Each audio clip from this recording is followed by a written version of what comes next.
this is Liz from People I Think Are Cool, a bi-weekly podcast where I interview my favorite creatives from across the globe. If you're looking for a dose of creative inspiration, then go to peopleithinkarecool.com or subscribe to People I Think Are Cool on iTunes and Stitcher. You like film, from cult to classic, from blockbuster to B-movies. And there just isn't that one place with all the fan fervor and passion that's covering the kind of mad, diverse brilliance that you love. Well, that's where you're wrong. AfterMovieDiner.com is that fan-built movie nirvana just for you, featuring the sweet, sweet writings of the wife dork herself. AfterMovieDiner.com. Go there. Be the best you can be.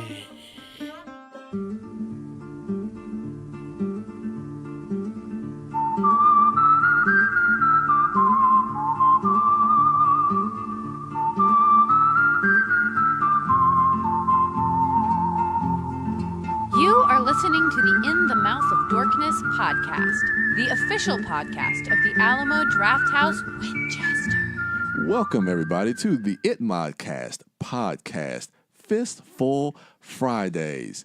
Pew, pew, pew. Power wheels. Power wheels. The energy is weird because Disco is not here. He's not here. But we've got a new captain now at the helm. I'm the captain. We were saying, we're not going to do that quote. But then you can't not say it when you just put it in somebody's You're mouth. right. I like that you said it with a question mark, though. I know. I kind of, because we had a conversation off air about that. If we should say that quote, but we shouldn't. Yeah, but we did. I said it in my regular voice.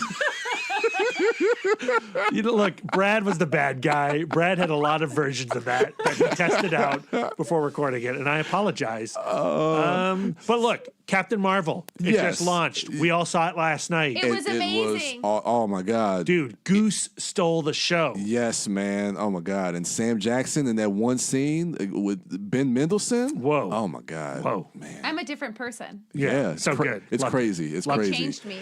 So if you haven't figured out, this is our Fistful of Captains in honor of Captain Marvel, which is in theaters now. The next installment in the MCU, which we all here at the It Modcast love and adore. So we have I am the Turtle Dork, we have Lisa Wife Dork, and Brad here, Mouth Dork. We're going to break down our top 5 fistfuls here. So I guess let's get right into it. If you guys, are you guys ready? Let's do this. Yeah, Mine are all Captain America from 5 different movies. Spoiler alert, Brad. Don't show your hand too soon. Lisa, we're gonna kick it off with you for the second episode. How's it feel to go first? It feels terrible.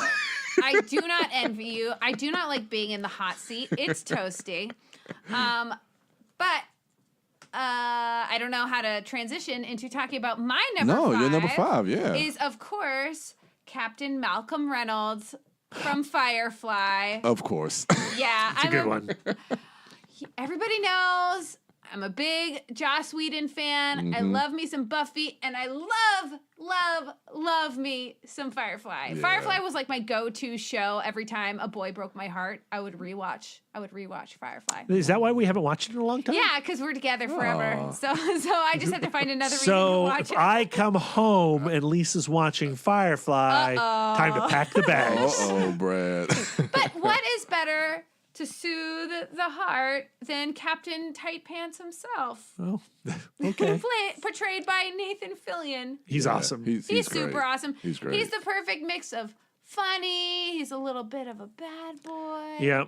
It's one season. Of course, we would have liked more, but it's pretty perfect one season. It's amazing that the movie still has a cult following to this day from one season. Yeah. That are still asking for more Firefly. Yeah. Brown coats, every convention. Yeah. They flood. Yeah.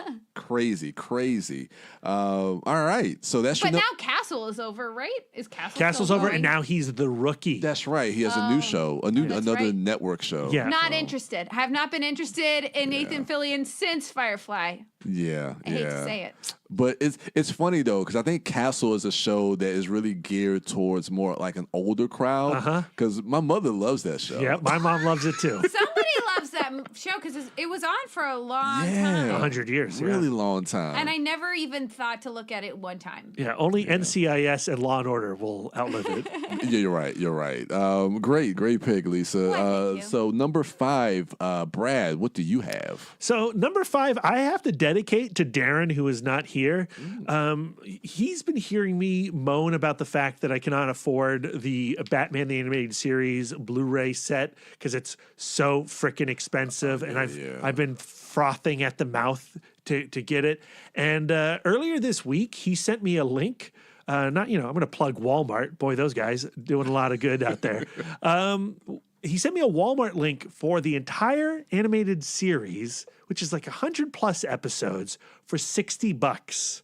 So I bought it, and then 2 days later, Batman the Animated Series Blu-ray set is in my possession, and I've been blitzing through the first season of this show. Wow. And that's where my number 5 comes from. It's Captain Clown. Everyone remembers that famous Batman rogue Captain Clown, right, guys?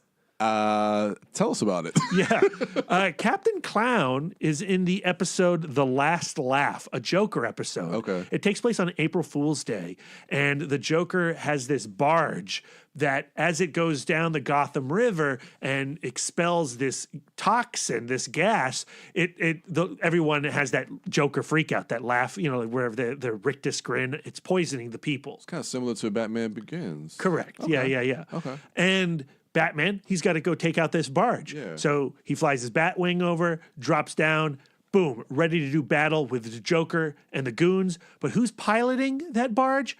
Captain Clown, this gargantuan clown robot. Terrifying. How does the Joker put together an android to pilot his poison barge? I don't know.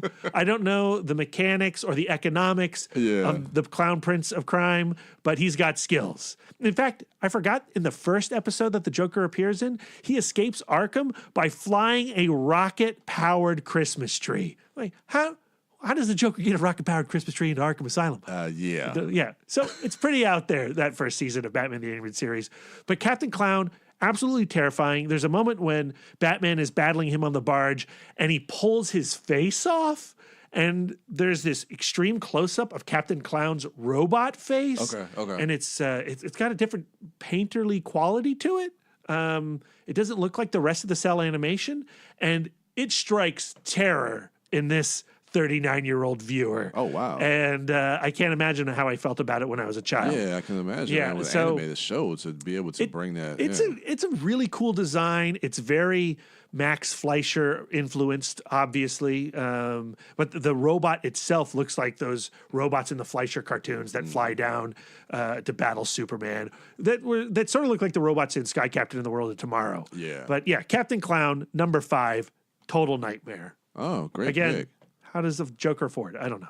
Well, I mean, you just informed not just us, but a lot of listeners who may not be familiar with Captain Clown. Well, guess what? He has his own Wikipedia page, everybody. Nice. So go check that out. So he's officially part of the Batman Rogues gallery. Yes. For my number 5, I'm gonna kick it off with what we just talked about in the beginning. I'm gonna go with Captain Phillips. Captain Phillips was a film that came out in 2000 and was it 2010? You're the date man. I know, man. 2013. My apologies. A couple of years later. This is with Tom Hanks, and it also introduced Barkhad Abdi into this, and he was one of the pirates that took over the ship that has that famous line that a lot of people quote even to this day. Yeah, like us. Yeah, like us. And Mimics. Mimics. But it was interesting to see him kind of come on the scene because he definitely embodied. Well, I'm gonna talk a little bit about Barkhad Abdi and also Tom Hanks. But Barkhad Abdi to kind of come onto the scene because we see a lot of actors who get certain roles because they kind of fit that character, and then you kind of think that okay, are they going to be able to kind of sustain or actually have a career outside of just this one character that they seem to kind of be fitted for? And he's actually been able to carve out a nice career for himself. Of course, we saw him in Blade Runner 2049. He was also in that drone film that had, I think, Helen Mirren in it. Helen Mirren. I can't remember the name of it, but he was in that film as well. He was in Good Time. He's good at a good time. Yeah, so he's been able to carve out a nice career for himself, which I'm happy to see him do that. And it all started here with Captain Phillips. Tom Hanks goes without saying how good he is in this film. And the final 10 minutes of the movie when he's getting checked out by the medics, and that performance that he gives, that's the standout for me watching that movie, being so far removed. When I think about Captain Phillips, I just think about that performance that he gives in those last 5 to 10 minutes of that film. It's absolutely phenomenal, and I think that's just a masterclass in acting. It shows you how good Tom Hanks is as an actor. No Academy Award for that performance. Really? Yeah. I was going to ask if he got nominated. I can't remember who won that year. He was nominated, but he didn't win. Wow. That's incredible. Directed by Paul Greengrass, who was known for United 93 and the last three Bourne movies. Dude, I was flying back from Portland. Yeah. And a guy on the plane, a woman on the plane, was watching United 93. Did you mention I this tweeted it on out. social media? I took a photo of it. What the hell? What monster watches United 93 on a plane? It was probably a dare by somebody. Oh, no, she was really engrossed. She was, oh my God, I had to look away. I was like, I can't deal with this. No, I can't do that. And he also has his latest film, 22 July, is on Netflix. I haven't seen that yet, but if anybody's seen it, or definitely check it out. It's on Netflix. I like Paul Greengrass as a director. So that's my number 5. Lisa, let's go round robin, starting with our number 4s. What you got? My number 4 is Captain Saru from Star Trek Discovery. Nice, okay. So Good pick. the helm of the Discovery goes through a lot of hands in the 2 seasons that there has been of this show. Okay. So it started, of course, with Captain Lorca, who Not a great guy. not a great guy. I'm trying Maybe. not to spoil things for Brian because Oh, he okay. still has our login info. There's reasons why he's no longer the captain. Okay, Brian. all right. But he's great. I But love Lorca. there is a serious betrayal of sorts, and he is no longer captain. And First Officer Saru has to take over. And I've talked about this character, played by Doug Jones, on this podcast in the past. Yeah, and recently too, with the second season. Yeah, that's right. And with some new developments for his character that I feel squishy about. But what originally attracted me to him is that he's a Kelpian, and on Keminar, his planet, his species is the bottom of the food chain. Oh, really? So his distinguishing feature is his fear and his ability to anticipate danger. So as a person with an anxiety disorder, I'm like, that really resonated with me, like coming to terms with, okay, I have to live with my fear. Okay. And so during this time after Lorca has left the chair and Saru finds himself having to fill it, he gives one of the absolute best captain pep speeches ever given, where he talks about, like, you know, I'm from Keminar, I'm a Kelpian. Like, my ability is to feel when there is imminent danger, and I do not feel it here. I feel like this is something we can do. It's something we can do together. Okay. And, the Discovery is no longer Lorca's. The Discovery is ours, and we're taking her on her maiden voyage. And, we're not going to accept a no-win scenario. And he just gives orders, and it's so confident but also so vulnerable. Okay. So it's a open. fist-pumping moment, though. It is absolutely You're like, yeah, gorgeous. This is great. Okay. And now You should watch it, Brian. It's amazing. Oh my goodness. A perfect, flawless first season of television, Trek television. Okay. Now he's still kind of first captain-ish because Commander Pike now is on the Discovery. That's Anson Mount? Yeah, Anson Mount. And Anson Mount is trying to be cool commander and kind of share the helm with Saru, but, Saru knows It's not the chain of command. It's not the same. He has to give up the chair all the time. Though Saru is very slim, they could probably both fit in this chair.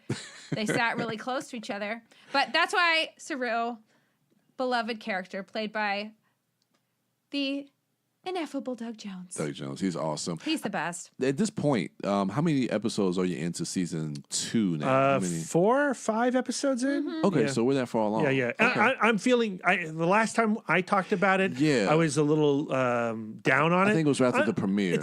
I'm picking back up on it. It's still not as good as that first season, in my opinion, but I'm enjoying it. But if we're not feeling that hot about it, it's cool because there's going to be a new showrunner next season. Yeah, that is true. Another showrunner. So this is going to be the changing hands third. again. Yes. So each season has had a different showrunner. far. Each season has had several captains and several showrunners. All right. Different captain at the helm.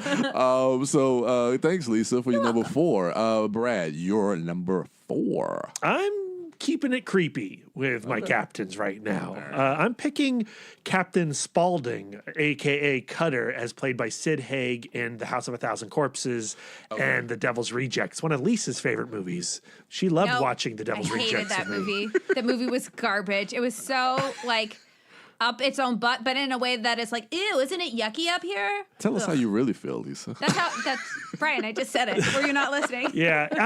Rob Zombie, he makes gross, exploitative, nasty, mean-spirited movies, and The Devil's Rejects is the height of that, probably. Yeah. I just really love the tyranny and the joy that Sid Haig has with that character, how he relishes the vileness of Captain Spaulding in that clown makeup, especially in House of a Thousand Corpses. He's quite the image. And image is important in a Rob Zombie film. And he is the type of director who has an affinity for trash cinema of a certain era. I also have that affinity. It's not for everybody. And also we might want to move beyond that at this point. Watching The Devil's Rejects with Lisa next to me, it was hard for me to go this is great.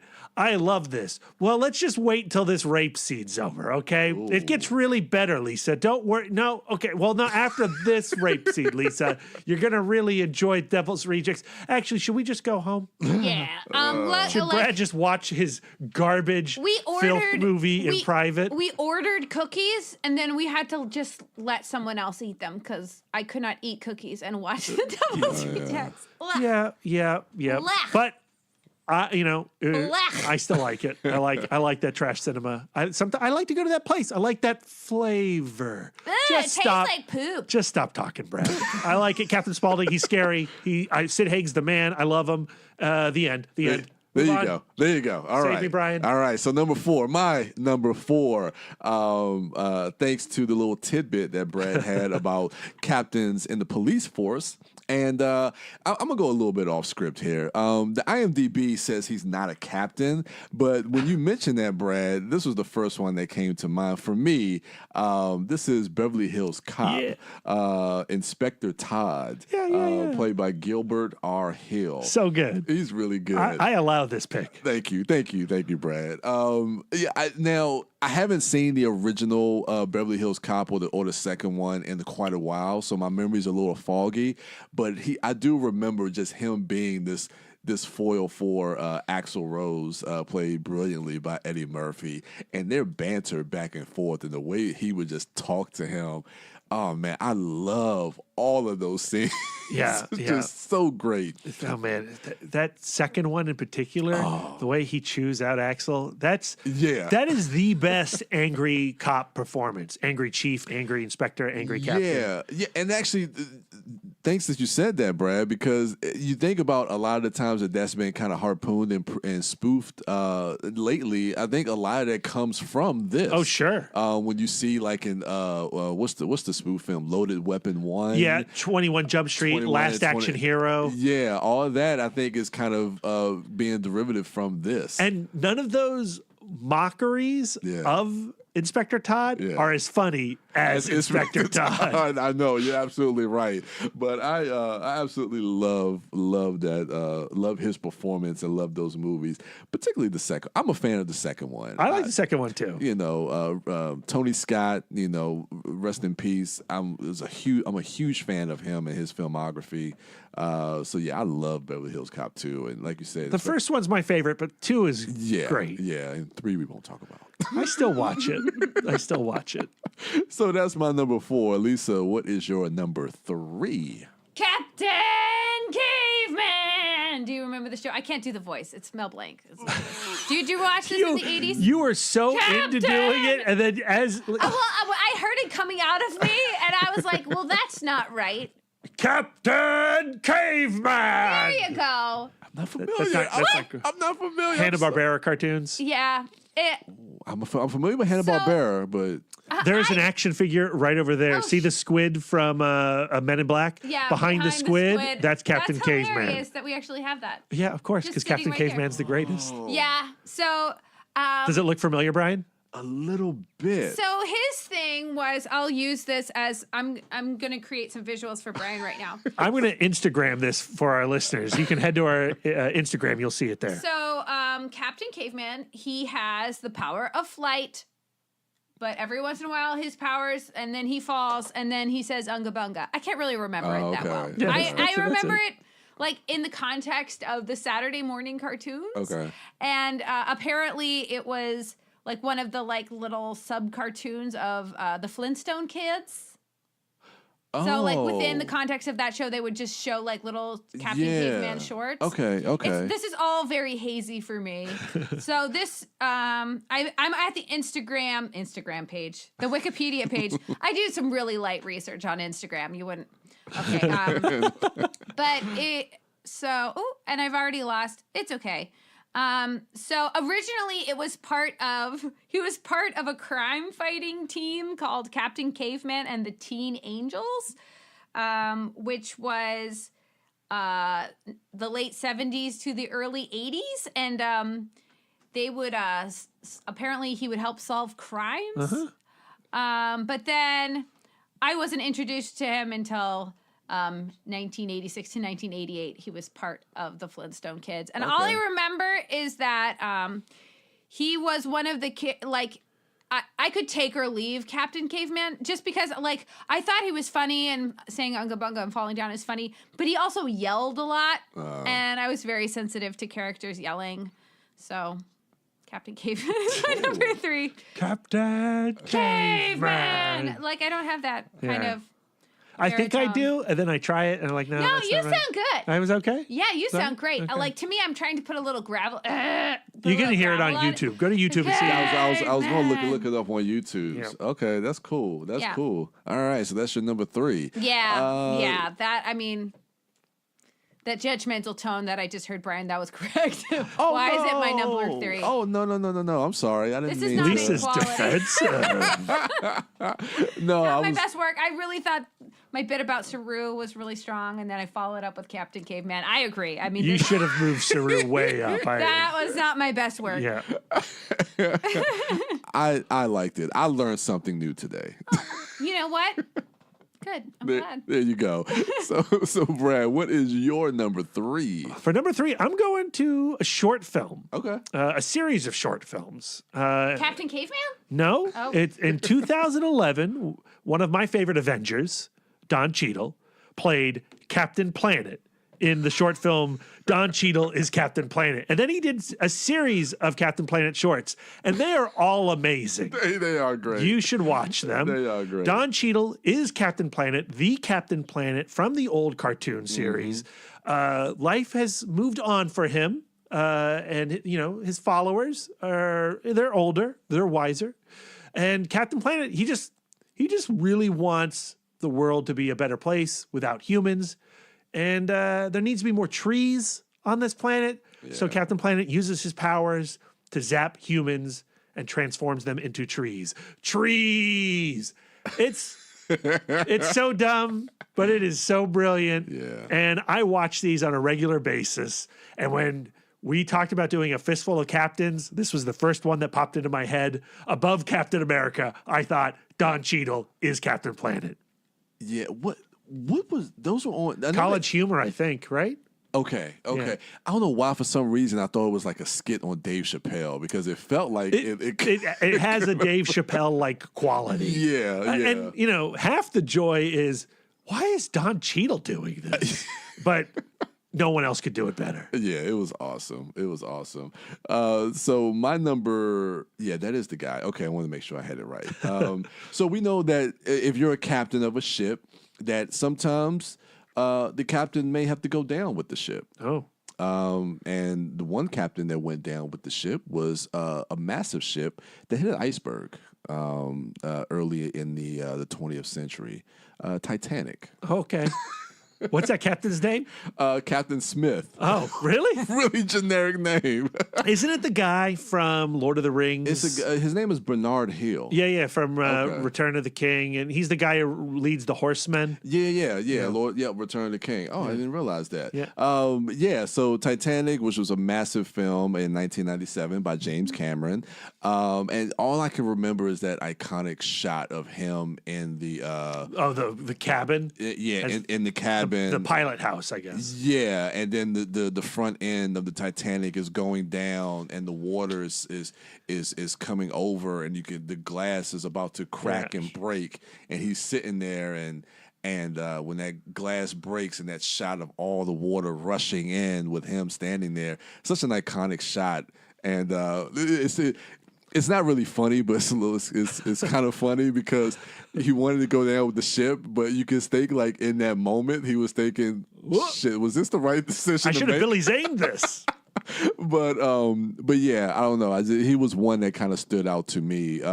Titanic is an okay film. I like the movie. I like the movie just fine. I mean, we've talked about it before on the Fistful, as far as like Jack and Rose and how he could have fit on that door. He didn't have to sit in that cold ass water, but you know. I was at Target today, and they have Target exclusive pop figures now of Jack and Rose, a 2-pack. Yeah, Really? so you could put them both on that door. Is it the frosted Jack? No, That's exactly what I said, Brian. We are of one mind. No, it is not. Man, non-frosted Jack. I feel so copacetic right now. Yeah, so that you're right, Lisa. I need that pop. Give me once the frosted Jack comes, I'm buying that one. But I mean, now you can make your own frosted Jack. Just put it in the freezer. There you go. I want a pop where they fit in the car and her hand can hit the window. And That's steamy. Nice. So Lisa, let's go to our number 2s. What do you have for number 2? My number 2 is the number 1 winner of Nationals, Isis, played by Gabrielle Union, team captain of the East Compton Clovers. That's a from good pick. Bring It On. Yeah, that's good. That's a good pick. When we decided to do captains, this was literally the second captain I thought of. The first captain I did think of Malcolm Reynolds. But yes. It turns out I completely forgot what this movie was about. I have not seen Bring It On since I watched it in theaters. Ooh. But clearly, her performance made an impact on me, but I could not remember which team won. But I don't know. I can't remember either. Yeah. So do you know what the story is? Let's revisit the story. So Compton team versus Kirsten Dunst. Kirsten Dunst. Yeah, but like There's so like Kirsten Dunst's team, like so she becomes a team captain, and then she finds out that the previous team captain has been stealing the routines of the Clovers. Oh, I forgot that. So, and she finds this out, and she's horrified, and they have to start over from scratch. And then the East Compton Clovers come up to her and are like, your team is trash, you're just a bunch of thieves, and we're going to beat you at Nationals fair and square. Yeah. And so both teams, start working really hard. And then the East Compton Clovers get disqualified from nationals for financial reasons. They can't afford to go. So Torrance's Kirsten Dunst asks her dad for their company to sponsor the Clovers, and then Isis is like, no way, we don't need your money. And so she goes on a talk show, and she gets a talk show host from who is from their part of town to sponsor, so that they can go to the nationals, and then and the East Compton Clovers win, as they should. Don't remember any of that. And yeah, no, I don't remember any of that either. All I remember is the vomit scene and running out in horror. Oh, There you go. Yeah, so yeah, Wow. I don't watch females in competition movies, because there is always vomiting. yeah. Perfect. Pitch Perfect was Yeah. one I thought about. Yeah. Yeah, gross. Yeah, so but this is a movie that I saw in high school in the theater multiple times, but I always knew about that scene, so I always just kind of left and came right back. Yeah, and this was Peyton Reed, I believe. Yep, it is. Yeah, who's in the fold in the MCU as part of the directors for Ant-Man. So, yeah, I remember Bring It On when it came fun. out. It was fun, and I wouldn't mind revisiting it. It also has I was talking about my Joss Whedon fandom. It's got some Joss Whedon alumni. Alumni. Eliza Dushku, Brian's favorite, Love her. plays the I don't like Faith. the gymnast and reluctant cheerleader, and then Claire Kramer, who plays one of the big bads, Glory on Buffy, is in that too. She plays. I think maybe she plays Big Red. Nice. Nope, I can't remember. She plays Courtney. I don't remember who Courtney is. Nice. So Brad, we're getting close to we're getting down to it. What you got at number 2? My number 2, easy choice. It's Kurt Russell as Captain Ron. Oh, okay. Yeah, Okay. I totally thought of it on my own. I didn't need any help from Brian. But yeah, I love Kurt Russell, obviously. Oh, yeah. The Carpenter films, Can Do No Wrong. Not at all. Tango and Cash, brilliant. Absolutely. The Tarantino films, amazing. Yeah. But Captain Ron, in a lot of ways, is top 3 Kurt Russell performances for me. Ooh. I watch this film all the time. Okay. It's an embarrassment that I didn't think about it before. The story is, Martin Short, he plays Martin Harvey, and he inherits this boat down in the Bahamas, and he wants to bring his family. He wants to have a vacation, but also a bonding experience with his children. And they're going to bring this boat from the Bahamas, and they're going to pilot it all the way back to the States, and they're going to have a great, momentous family experience. Well, things don't go so well. The boat is a piece of garbage. He needs a captain to help pilot it back. They hire the Captain Ron to do this, and on the surface, Captain Ron appears to be an incompetent, sexed-up maniac. And he is a sexed-up maniac, but he's not incompetent. He knows what he's talking about. Okay. He's a little bit of a weirdo. Perfect Kurt Russell performance. And that tension between Russell and Short, Martin, he's so defensive. His family just falls for Captain Ron immediately. And Martin sees him for the scoundrel and the fool that he is, but nobody sees, has his same point of view. And over the course of the movie, as he's slowly being driven mad by Captain Ron, he's also bonding and appreciating Captain Ron. And he has to learn that all these ideas that he had about what it means to be a father and a husband is nonsense. That it's really all about love and connection and empathy. And Captain Ron shows him the way. And I think it's a really beautiful movie. Okay. And they have to fight off the Pirates of the Caribbean. Nice. Okay. Wow. I need to rewatch. Oh, I've got a Captain Ron. DVD of it if you'd like to borrow it. I'm scared to take more of your DVDs. That's right. Watch my Hitchcock Blu-rays. I know. I'm gonna get through those. I'm going to make it a point this year. Okay, I'm going to make it a point. Great pick. So for my number 2, a captain has to be a leader. A captain, and also as a leader, you also have to be a teacher. And I'm going to go to Dead Poets Society. Oh, Captain, my Captain. I've never seen this movie. I've seen it once. And I do vaguely remember the movie, but I'm doing a roundabout way to talk about Robin Williams because I really like him in Good Will Hunting. Oh, you're just trying to get to Good Will Hunting? He's not a captain in Good Will Hunting, Brian. No. He's not a captain in Dead Poet Society, I don't think. But if we use the 6 degrees of separation, you're hosting this. You make up the rules. That's right. You're right. Yeah. So You're our captain. Robin Williams, Dead Poet Society / Good Will Hunting. No, but no, Robin Williams is great in this movie. And again, I haven't really watched this in a while, but it has a great cast. Kurtwood Smith is in this movie. It has a great young cast. I think Brendan Fraser, Matt Damon, Ethan Hawke. Robert Sean Leonard. Yes, Robert Sean Leonard. That's why I watched it, because my sister was weirdly obsessed with Robert Sean Leonard. Yep. Yeah, I think Kurtwood Smith played his father in the film. But yeah, I mean, just almost in the vein of like Good Will Hunting and his character in that, Robin Williams kind of plays as a teacher teaching these kids about poetry. And I don't know, I just thought, and that line, "Oh, Captain, my Captain," is just one that's been said since '89 for the last 30 years since this movie came out. And I think that it has roots further back. Oh, Captain, my Captain comes from. Well, you're right.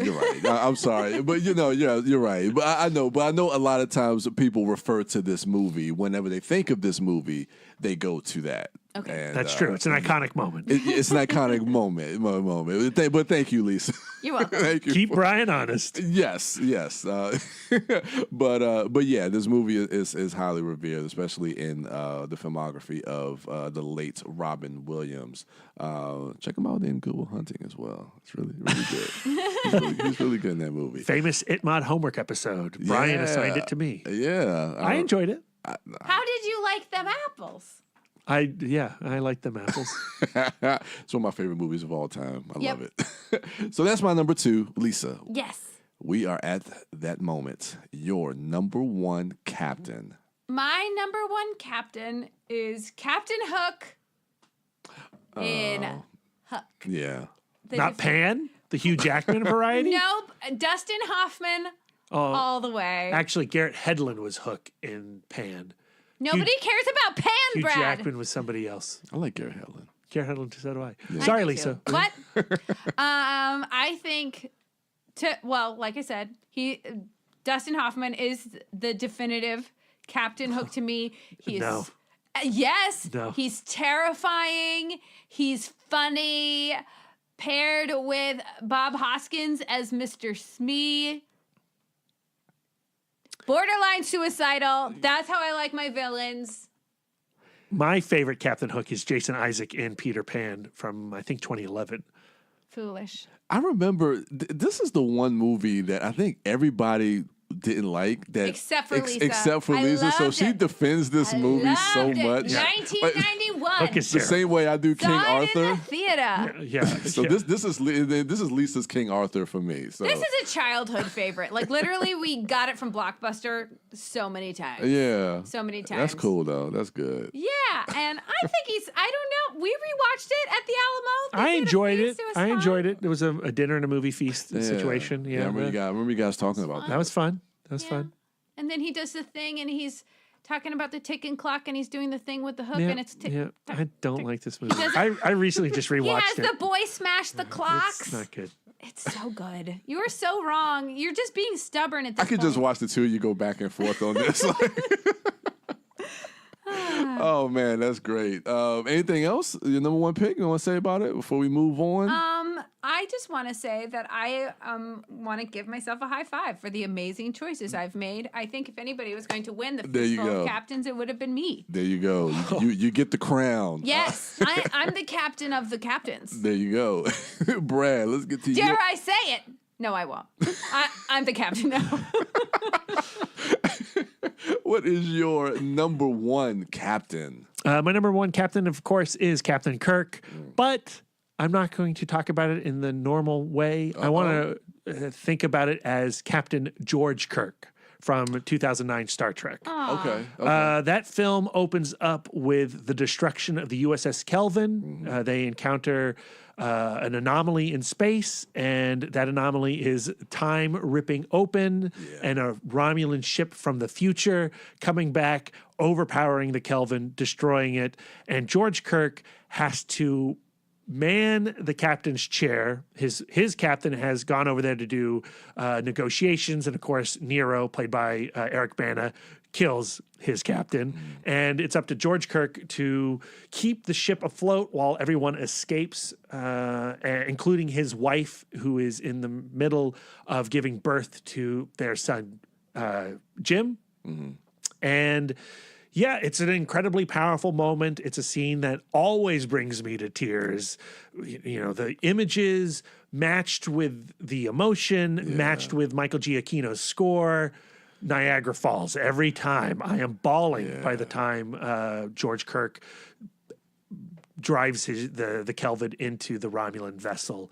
And this moment is key because the Captain Kirk that Shatner played, the Captain Kirk from, you know, the original series through the motion picture, through Star Trek Generations, he grew up with a father. You know, his father inspired him to join Starfleet. And this Captain Kirk, this Jim as a boy is directionless without his father, and he lacks purpose in life, and he's drifting, he's wandering, he's filled with self-loathing, and he finds himself in this bar getting into a fight with these Starfleet cadets because he hates what they represent. He hates that he's without his dad because his dad died up in space and left him alone with his mom and his uncle. And after that fight breaks out in the bar, he meets Captain Pike, who served on the Kelvin for a short time. And Pike sees the son of George Kirk and knows that this guy's meant for something more than being a drunk in a bar in Iowa. And he tells him, like, look, you know, if you're half the man that your dad is, you could be a great, you know, human. Your dad piloted a starship for 12 minutes. And he did more good in that 12 minutes than most people do in a lifetime. And I dare you to do better. And what that speech does for directionless Kirk refocuses him and says, you know what, I do owe it to my dad to be better than what I am now. And that propels him down a journey. And that motivation is very different than the Shatner Kirk. And I think that's what's so exciting about the 2009 Trek, and Star Trek Beyond, Into Darkness, less, you know, okay. But they are two different humans. And you know, that's what's so awesome about science fiction. Yeah, absolutely. That's great. That's a great pick. My number one is going to be obvious. We haven't talked about it yet. Captain America.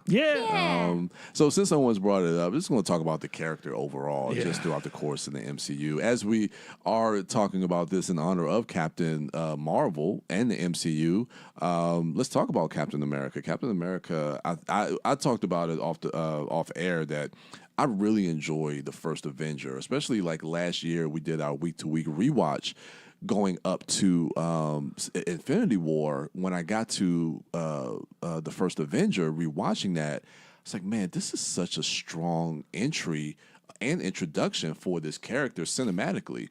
And then where we've taken Captain America throughout the course from First Avenger to Winter Soldier, to Civil War, and through the Avengers films and Age of Ultron, and where he is now. And knowing that he's going to be a big part of Endgame, because he was more of a peripheral character in Infinity War, I'm excited to see how his story concludes. And I have my own theories about it, but, you know. Concludes, Brian? With death. No, I don't think. You think he's going to retire? I think he's going to just hang up that shield. And I mean, I've said before that I think sometimes theories can be light spoilers. But my theory is that he's going to go back in time to be with Peggy. What? Yeah, I think he's going to get trapped, or he's going to either sacrifice himself to go back into time, and he's going to live the rest of his life from that point forward. From that point with Peggy.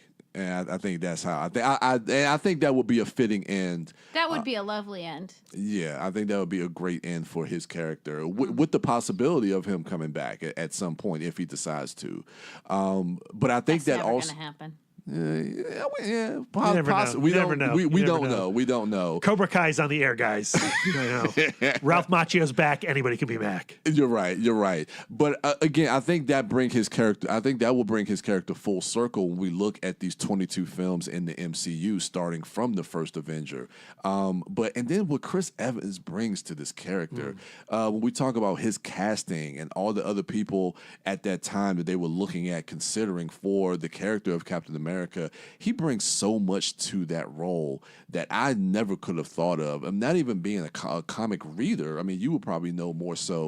His Captain America is different than what you find in the comics. Books. Yeah. And, of course, every Captain America in the comics is different from the last writer who wrote him, So everybody has their idea of what Captain America should be. Yeah. He's a pretty great Captain America. He is, man. And just him being a man of honor and the nobility and the righteousness that he has as that character. And then how we see that switch throughout the course of the MCU. And you take that pillar with the pillar of Tony Stark, and to see where their stances are in the beginning and how it's kind of this diagonal shift as we get to where we are as far as where they stand. Yeah. It's just so fascinating to see how they built this from the ground up. I think the great thing about Captain America as a man out of time and how they've used it in the MCU is that you take a guy who is the champion of a nation and you put him into a world and a government and a country that's very different than the one that he had, that he first went to war for. Yeah. And so what does it mean to be a nation's champion? And Winter Soldier starts to have that conversation, and then Civil War certainly does. Absolutely. And I think that's the most interesting aspect of a character like Captain America. Absolutely. So I mean, focusing on the MCU cinematically, Captain America is probably my favorite character.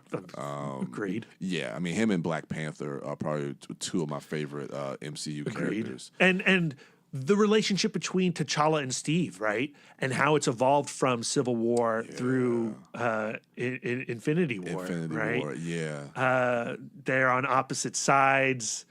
And then by Infinity War, they're in the fields of Wakanda, charging into battle, leading the charge. I love that moment. I mean, I talk about, and these are things that we know as fans of this franchise, that we know these characters, and then to know that the filmmakers are also on the same page that we're on. When you see that moment in Wakanda and you see those two characters leading the charge ahead, it makes sense. I think what's so great about Marvel Studios is that they know how their characters should behave with each other. Yes. And they know what you want to see, even if you don't know exactly how you want it to play out. Absolutely. And so when you see a moment like that, you go, duh, of course. That's how it's going to go. Yes, I love it.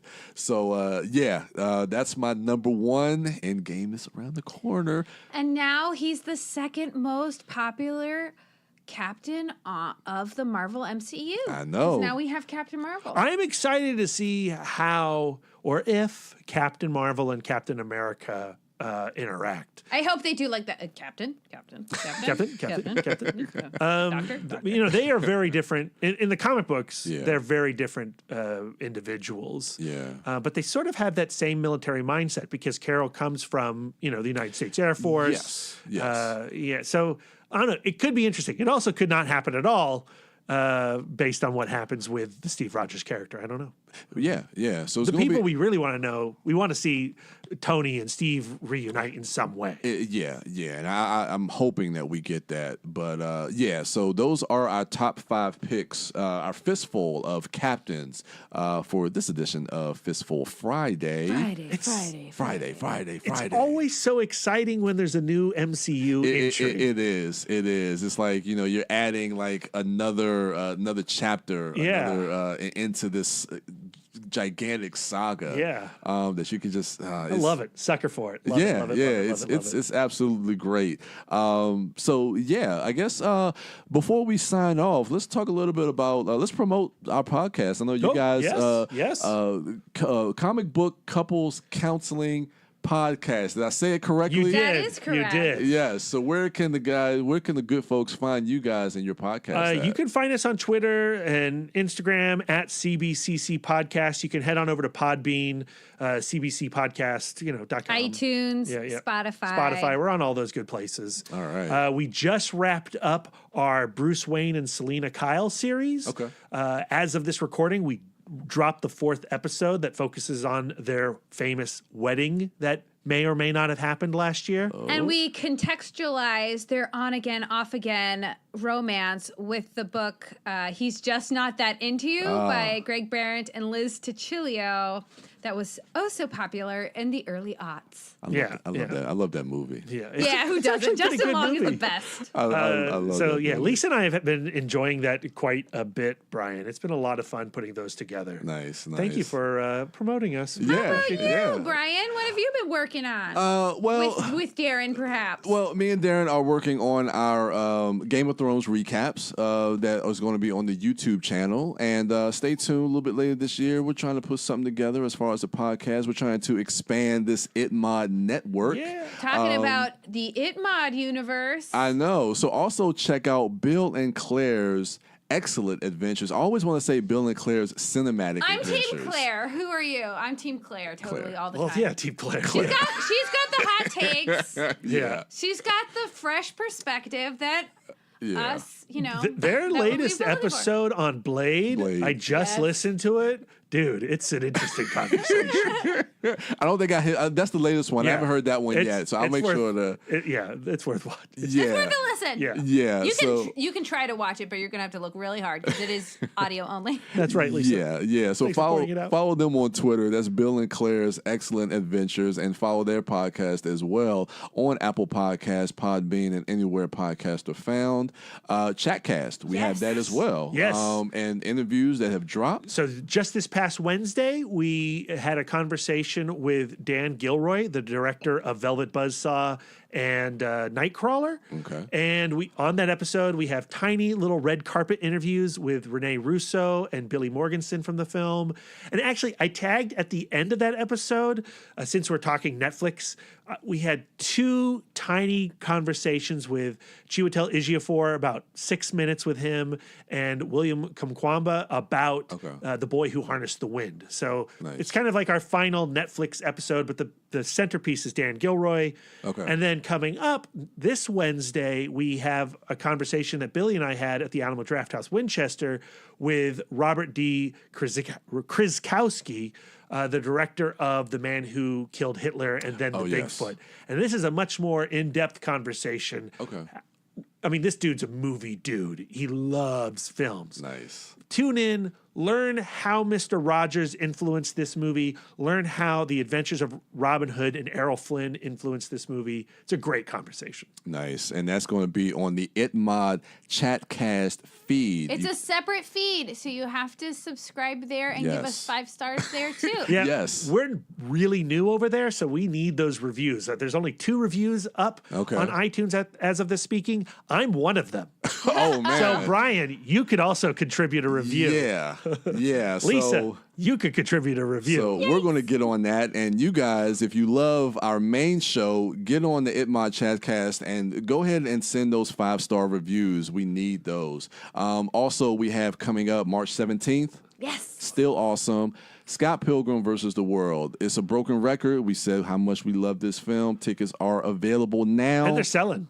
So go get them. Yeah, so I'm excited for It's going to be one. quite an event. I'm stoked. Yeah, I'm excited. And then in April, those tickets just dropped for Mars Attacks. Yes. Okay. End of April. That's at the end of April. April 28th? I think so, Brian. Okay, I think because I just saw it on the Facebook. Yeah. So, okay, April 28th, Mars Attacks. We're going to, just a preview of the next one ahead of Scott Pilgrim, but look out for Mars Attacks. So that is going to do it for us. Make sure you check out Lisa at... I was going to say at Wife Dork, but I know that's not your handle because we say Wife Dork so much. At Sidewalk Siren. I briefly considered changing it to Wife Dork, and then Brad was like, why? And I was like, you're right. Yeah, there you go. I'm Sidewalk Siren. Yeah, so check her out at Sidewalk Siren and at Baked Dork. That's right. Still doing that? All Not right. really, but you can still follow me there. It'd make me feel nice. So check her, definitely check her out there. Check out Brad Gullickson at Mouth Dork at all social medias, and also our other dorks who aren't here at the moment. Disco Dork at the Disco Dork on all social medias, and Billy Das is at WB Das on Instagram and Twitter. I am the Turtle Dork. You can find me at the Turtle Dork on Twitter, at the Turtle Dork 1 on Instagram, and Brian William Young on Facebook. Every time I say that, I hear Darren saying Maybe it. you should change your handle to Wife Dork. I know, right? I know, since I have so many, just add another one to it. So yeah, that's going to do it for us. Thank you for listening, and until next time.